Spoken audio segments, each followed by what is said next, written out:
Hi, students. Recall we've been dealing with quadratic equations, so this is a continuation of it.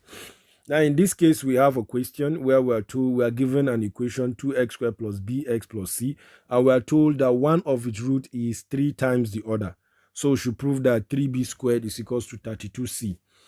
Now, this is the equation given to us. Why not, let's say, let the roots, okay, be alpha and beta. Simple and short. It's okay.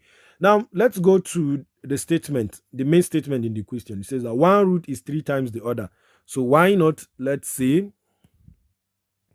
alpha being the root should be 3 times beta. And let's label this one equation 1. We are done with that. Now let's move to the other thing. Now we know that we have sum of roots and product of root. We've discussed it before under symmetric properties of root. So let's come back. Sum of root, alpha plus beta, which is the sum of root. We've established that it is minus b over a. Then the product of root, alpha, beta, we've established that is c over a. So we are moving. Now, but in this case, if you can look at what we are given, all right, we are given 2x squared plus bx plus c is equals to 0. If you liken it to ax squared plus bx plus c is equals to 0, you find out that our a is equals to 2. So we are going to be working with a is equals to 2. All right. Now let's move. Now, do you know that my alpha plus beta becomes minus b over 2? Then my alpha beta is now c over 2. Now, kindly, I'll label this equation 2 and I'll label this equation 3. Good. Now, we are moving. I can now substitute equation 1 in 2. Now, if I do that, this is what I'm going to have. I'm going to have 3 beta because alpha is 3 beta. We've established in equation 1.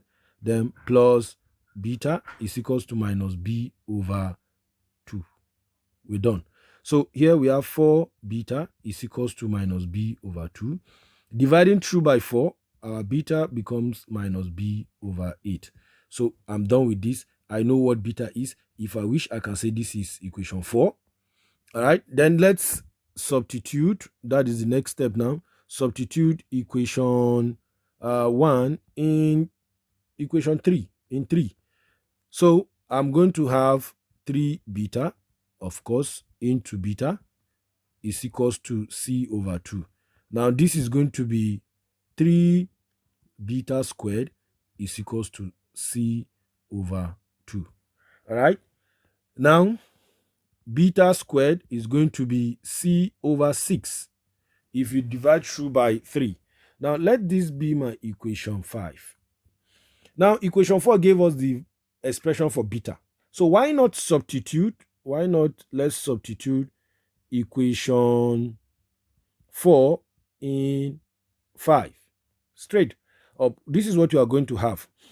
We are going to have minus b over 8 all squared is equals to c over 6. Then let me expand the bracket. I'm going to have b squared all over 64 is equals to c over 6. Now, whatever you are doing, anytime you are proving anything, you have to go back to check. What am I to prove? See what I'm to prove. I'm to prove that this. Okay, so I need 3b squared to be on one side. So what will I do now? I will cross multiply so that I'm going to have 6b squared is equals to 64c. Divide both sides by 2. What I'm going to have here is 3b squared is equals to 32c. And voila, this is exactly what we are asked to prove. And we've done that. All right. So keep watching and make sure you subscribe, make sure you like, and make your comment for more interesting videos. Just make sure you subscribe. Okay. So thank you so much for watching.